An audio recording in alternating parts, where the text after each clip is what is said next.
12 जून 1974 जब पटना यूनिवर्सिटी के आरएसएस कार्यकर्ता अश्विनी चौबे को गिरफ्तार किया गया। अश्विनी चौबे जेपी आंदोलन के केवल सक्रिय कार्यकर्ता ही नहीं थे, बल्कि उन्होंने चीनी मिलों के घोटाले से जुड़े कांग्रेसी सरकार के दस्तावेज प्रेस को लीक किए थे। इस कारण अगले करीब 3 साल तक चौबे को फुलवारी शरीफ जेल, आरा जेल, बक्सर जेल में कैद रखा गया।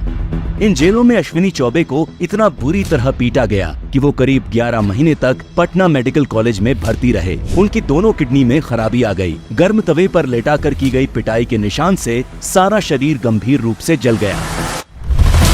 लेकिन ये अकेली अश्विनी चौबे की कहानी नहीं थी। यह आपातकाल में कांग्रेसी अत्याचारों की अनगिनत कहानियों में से मात्र एक कहानी थी।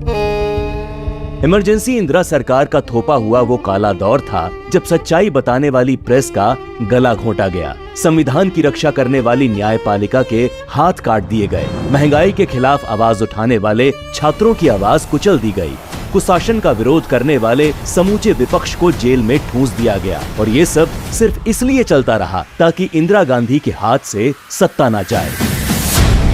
इमरजेंसी के दौर में भारत की जेलों में होने वाली यातनाएं अंग्रेजी राज के काला पानी की याद दिला रही थीं। इंदिरा गांधी का सबसे ज्यादा गुस्सा छात्रों पर फूटा, क्योंकि छात्रों के नवनिर्माण आंदोलन की वजह से ही गुजरात के कांग्रेसी सीएम चिमन भाई को इस्तीफा देना पड़ा था। वहीं बिहार छात्र संघर्ष समिति भी इंदिरा गांधी के लिए सरदर्द बनी हुई थी। इसीलिए आपातकाल के दौरान इंदिरा सरकार ने सबसे भीषण दमन छात्रों का ही किया। छात्र संगठनों को प्रतिबंधित करके छात्र नेताओं को जेल में ठूंस दिया गया, जहाँ उन्हें पुलिस या ज्यादतियों का शिकार होना पड़ा। तब के दिल्ली छात्र संघ अध्यक्ष और एबीवीपी के नेता 22 साल के अरुण जेटली जी को भी 19 महीनों तक तिहाड़ जेल में रखा गया, जहां उन्हें खाने के लिए मक्खियां तैरती पानीदार दाल और अधपकी रोटियां दी जाती थी। दिल्ली के जसवीर सिंह को उल्टा करके इस तरह पीटा गया कि चोट के प्रमाण न रहे। रेलवे ट्रेड यूनियन नेता जॉर्ज फर्नांडिस के भाई लॉरेंस फर्नांडिस को इतना पीटा गया कि वो सालों तक सीधा खड़ा नहीं हो पाए। इस दौरान किश्तया गौड़ और भूमया तक को फांसी दे दी गई। नीसा और डीआईआर कानून बनाकर लाखों लोगों को जेल में डाला गया, जहां बर्फ की सिल्लियों पर लेटाकर सत्याग्रहियों को पीटा जाता था। उनकी उंगलियों पर कुर्सी रखकर उस पर बैठा जाता था। बेहोश होने तक चाबुक से घंटों पीटा जाता। कई दिनों तक भूखा प्यासा तड़पाया जाता और इस दमन के खिलाफ कहीं आवाज नहीं उठाई जा सकती थी। सिर्फ आम जनता ही नहीं, विपक्ष के बड़े नेताओं को भी इस सरकारी दमन का शिकार होना पड़ा।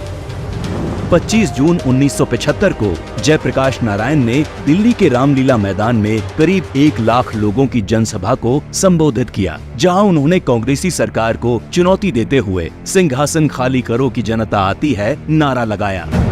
इस सभा से इंदिरा गांधी इतनी घबरा गईं कि तुरंत जेपी समेत सभी प्रमुख विपक्षी नेताओं को गिरफ्तार करने का आदेश देते हुए उसी रात देश पर आपातकाल थोप दिया गया।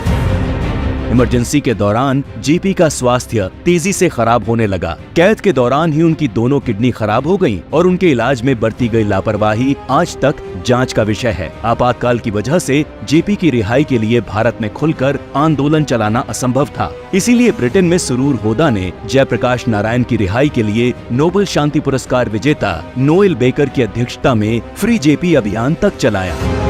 जेपी की तरह ही वाजपेयी जी को भी आपातकाल के दौरान खराब स्वास्थ्य की वजह से कई महीनों तक एम्स में भर्ती रहना पड़ा। आगे भी लंबे समय तक वाजपेयी जी को आपातकाल के दौरान उपजी स्वास्थ्य समस्याओं से जूझना पड़ा। इसके अलावा मोरारजी देसाई, चौधरी चरण सिंह, लाल कृष्ण अडवाणी, विजय राजे सिंधिया, मुलायम सिंह यादव, महारानी गायत्री देवी, राज नारायण, जेबी कृपलानी, जॉर्ज फर्नांडिस जैसे नेताओं को आपातकाल के दौरान जेल में बंद रखा गया।